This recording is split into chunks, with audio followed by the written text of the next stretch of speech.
La question santé d'Europe 1 avec Thomas Soto. Ça fait donc 8 jours que Michael Schumacher est plongé dans le coma. Le coma, c'est un mot qui fait peur. Docteur Lemoine, c'est quoi exactement le coma ? Vous savez, ça vient tout simplement du mot grec coma qui veut dire sommeil profond, ce qu'il est en définitive. Alors on reprend au début de l'histoire. Un choc trop violent et le cerveau s'écrase sur les os du crâne.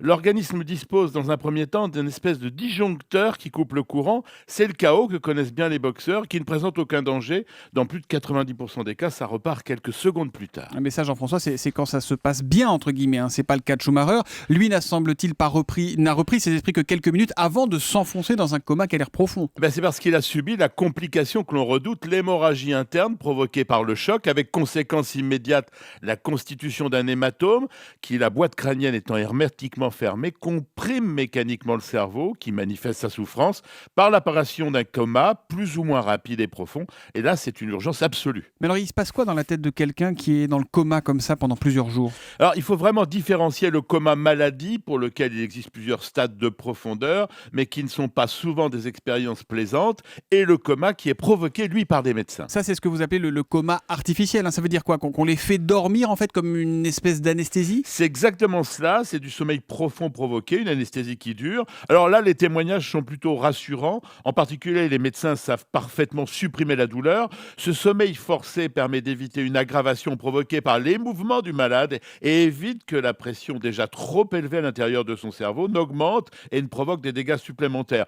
Vous savez, c'est la meilleure façon pour passer une phase critique. Vous avez dit qu'on a des témoignages plutôt rassurants. Ça veut dire que quand on se réveille de ça, on a des souvenirs, on a rêvé, ou c'est le blackout complet ? Non, la plupart, ça varie, mais la plupart des comateux ont des souvenirs. C'est pour cela qu'on encourage les familles à parler, à caresser, à toucher, pour montrer que le monde extérieur existe. Puis vous savez, les médicaments que donnent les médecins sont très hallucinogènes. Jean-François Lemoine, est-ce qu'on peut sortir d'une période de coma sans aucune séquelle ? Ça existe ça ou pas ? Oui, on a des chiffres très précis là-dessus. Dans 20% des cas, le réveil est incertain, mais dans 80% des cas, on s'en sort sans ou avec peu de séquelles. Il existe des logiciels d'ailleurs qui commencent à donner une estimation de tout cela.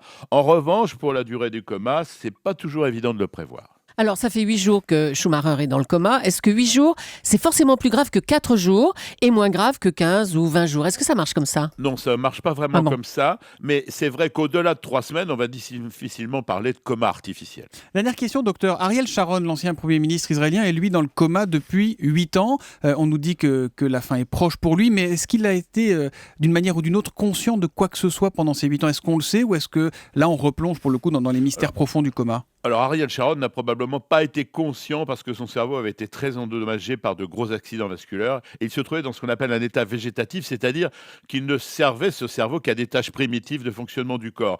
Mais là, vous touchez, Thomas, le problème de ce que l'on appelle prendre la décision de débrancher les moyens d'assistance. Au bout de combien de temps faut-il le faire ?